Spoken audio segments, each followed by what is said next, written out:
வாழ்க வையகம், வாழ்க வையகம், வாழ்க வளமுடன். குரு வாழ்க, குருவே துணை. அருள்நிதி பேராசிரியர் அன்பழகன் திருவண்ணாமலை. அனைத்து அன்புள்ளங்களுக்கும் வாழ்க வளமுடன். குருவின் நினைவாக நாளொரு நற்சிந்தனை வாழ்க்கை மலர் புத்தகத்திலிருந்து ஒரு தலைப்பில் குரு தந்திருக்கக்கூடிய சிந்தனையை சிந்திக்கலாம். தெய்வீக திருநிதி என்ற தலைப்பிலே குரு தந்திருக்கக்கூடிய இச்சிந்தனையை நாம் சிந்திப்போம். தெய்வீக திருநிதி என்பது நமக்குள் இருக்கும் கருமையம்தான் என்பதை குரு அவர்கள் விளக்குகிறார். பிறப்புக்கும் வாழ்வுக்கும் இறப்புக்கும் இயக்க நிலையமானது கருமையம்.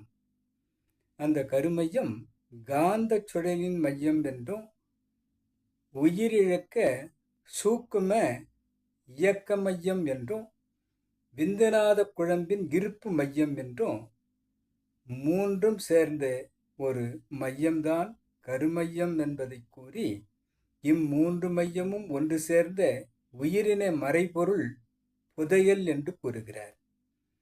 ஆன்மா என்றும் ஜீவன் என்றும் அகம் என்றும் உள்ளம் என்றும் உயிரின கருவூலம் என்றும் நெஞ்சம் எனவும் பலவாறாக அழைக்கப்படும் இந்த கருமையும் இறைநிலையின் பரிணாமம் இயல்போக்கம் என்பதாக ஒவ்வொரு உயிரினத்திலும் பதிவாகி இருக்கிறது. இவை இறைநிலையில் தொடங்கி இன்று வரை நிகழ்ந்த அத்தனையும் காந்த அலை திவலைகளாக சுருக்கி வைக்கப்பட்டுள்ளது. அவ்வாறு வைக்கப்பட்ட அந்த கருமையும் இவை அனைத்தையும் தக்க காலத்தில் எண்ணங்களாக, செயல்களாக, உருவகங்களாக வெளிப்படும். அவ்வாறு வெளிப்படும் தெய்வீக திருவிளையாட்டின் சூட்சம அரங்கமே கருமையம் என்று குறிப்பிடுகிறார்.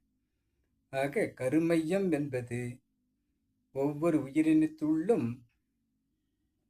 மையப்புள்ளியாக அமைந்துள்ள ஜீவகாந்த தொகுப்பு மையம் என்றும் விந்துநாத குழம்பின் இருப்பு மையம் என்றும் காந்த சுழல் மையம் என்றும் உயிரிழக்க சூக்கம் மையம் என்றும் நாம் அறியலாம்.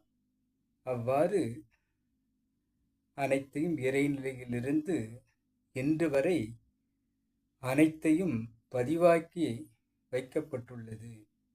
இதை நாம் உதாரணம் மூலம் பார்க்க வேண்டும் என்று சொன்னால், விமானம் விபத்துக்குள்ளாகும் போது கருப்பு பெட்டியை ஆராய்ந்தால் இந்த விபத்து எவ்வாறு நிகழ்ந்தது என்பதை ஆராய்ச்சியாளர்கள் விமான விபத்தை ஆராய்ச்சி செய்து அந்த கருப்பு பெட்டி கிடைத்தால் அதில் பதிவு செய்யப்பட்ட அவைகளை கொண்டு எவ்வாறு கணிக்கிறார்களோ, அதேபோல் இந்த கருமையம் என்பது நமக்கு அத்தனையும் உள்ளடக்கம் பெற்ற காந்த திவலைகளாக நம்முள் இருப்பு மையமாக ஆக்கப்பட்டிருக்கிறது. இந்த தெய்வீக நீதி மன்றம், தெய்வீக திருநிதி என்று சொல்லக்கூடிய இது நாம் செய்த அத்தனையும் பதிவாக்கி வைக்கிறது. தக்க காலத்தில் எழுச்சி பெற்று தண்டனையை அளிப்பதாக இருக்கிறது.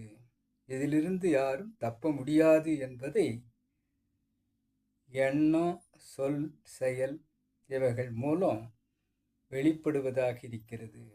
காலம், தூரம், வேகம், பருமன் என்ற 4 அலகுகளை கொண்டு எண்ணுதலாகிய செயலை எண்ணமாக்கி அதை சொல்லாக மலர்த்தி அந்த சொல் செயலாகி அதற்கு ஒரு விளைவாக வந்து அந்த தாக்கத்தை ஏற்படுத்துகிறது. நல் விளைவாகவும் தீய விளைவாகவும் வரும்போது அந்த எண்ணம், சொல், செயலின் தாக்கம் நல்லதா கெட்டதா என்பதை இறைவனே தீர்மானிப்பதாக இருப்பதால் இந்த கருமையத்தை தெய்வீக திருநிதி என்று குறிப்பிடலாம் என்று குரு அவர்கள் கூறுகிறார்.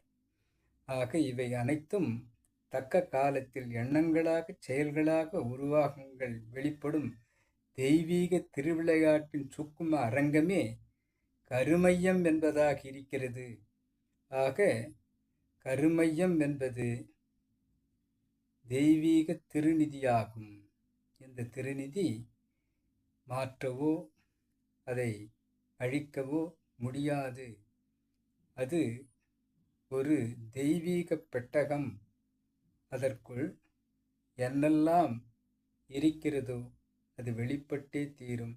அந்த தாக்கத்தை நாம் குறைத்து கொள்ளவும் அதிலிருந்து நம்மை விடுவித்து கொள்ளவும் குருவை பற்றி கொண்டு அகத்தவம் ஏற்று ஆன்மீகத்தில் பயணித்தால் தாக்கங்கள் குறையும்.